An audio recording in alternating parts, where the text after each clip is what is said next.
day. This is Father Drummer again, and today we will have a little lesson on how to improve our keyboard playing. So if you ask me how I learned how to play the keyboard or the organ for Mass, I guess it always began with the question, how did you do that? So whenever I encountered good organist or good keyboardist, I would always ask, how did you do that? In the process, you start learning.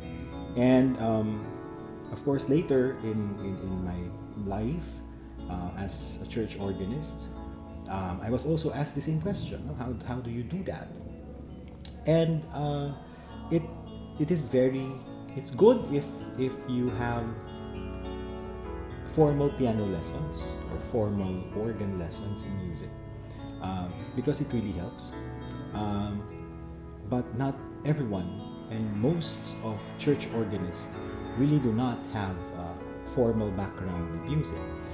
And it actually is good also to have a little background in music theory, because you need to understand why you are playing, what you are playing, and why you are playing it.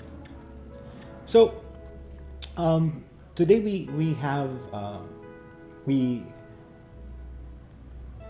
so this time let us have some tips on how we can improve our piano playing. So as I've told you, learn how to listen.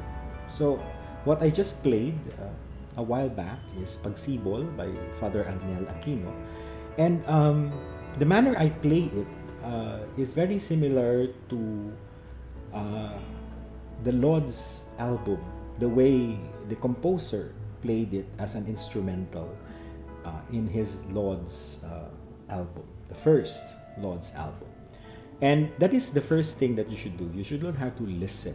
You should learn how to listen and take note how it sounds. And then if you are exposed to somebody who is a very good organist, you have to learn how to observe. How does his hand work? How does his fingers work? What keys does he play? And then you try asking and try learning how that is supposed to be done. Or nowadays you have YouTube for that, if you want to really learn. And then after that, it is important that you imitate. You imitate. If this is where your musical ear comes in. So a musician should have a very good ear. Again, the first requirement is to listen, and you should learn how to reproduce what you just listened to. And when you have imitated it, it is not enough that you have imitated it once. You have to rehearse. You have to practice. You don't get to play, for example, the introduction to the Anima Christi just by one rehearsal or one practice. It will take you a lot of time, no?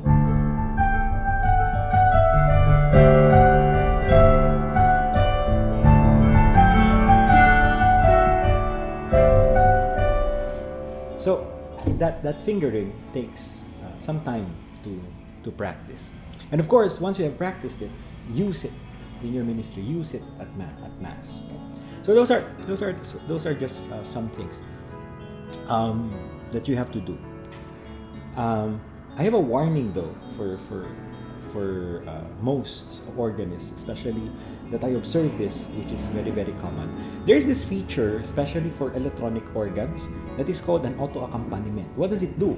Well, all you have to do is to press a chord. Now, a chord is either a triad or more than 2 to 3 notes. For example, this is a C. This is a C. So, and in the auto accompaniment, once you press a C, it will automatically provide you with rhythm, with drums, and with other instruments with other instruments.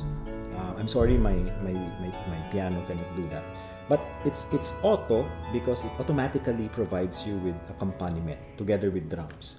Well, the first problem with that is, first, it uses drums. So in other words, it's unliturgical because it disturbs the liturgy. And second, I think it's the pitfall of the auto accompaniment is you don't learn, you don't improve, and that is I am very it's a sad thing. It's a sad thing with most keyboardist organists that I see, because they use the automatic accompaniment. They are stuck with playing chords.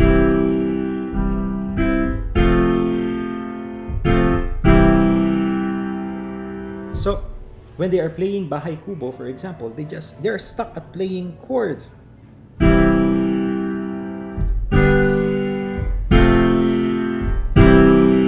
Bahay Kubo, kahit munti, ang halaman doon ay sari-sari.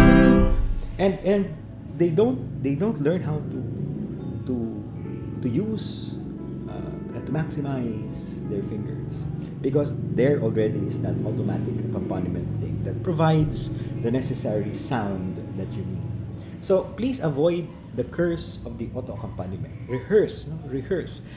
There are so much more to keyboard playing. Now in church, basically what you need is the chord and the melody, because you're accompanying. So you can start with this. What I did there is just, the left hand plays the triads. And the next stage to that, and you notice that my right hand was playing the melody.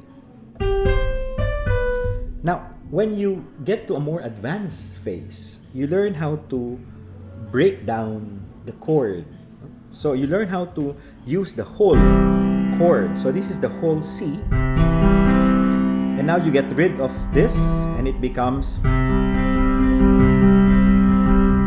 an accompaniment.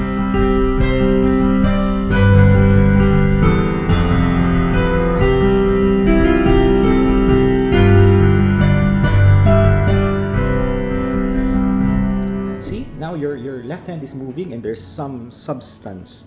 It's not anymore simple, but there's some complication already to the music. And until it comes to a point that you can maximize your left hand and your right hand. Your right hand now, apart from playing just the melody, becomes an avenue also for you to accompany the melody with chords. So you're playing not the melody, but your other fingers are completing the chord. For example,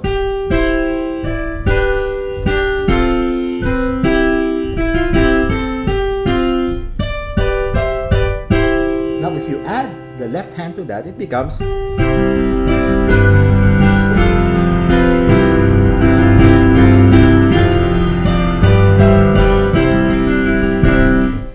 simple as that. So please learn how to observe, learn how to listen, learn how to practice, learn how to imitate, and then learn how to use it. And avoid the curse of the auto accompaniment. You will never learn, you will never advance, you will never improve. So hopefully this episode was more practical from the usual theoretical lectures that we have.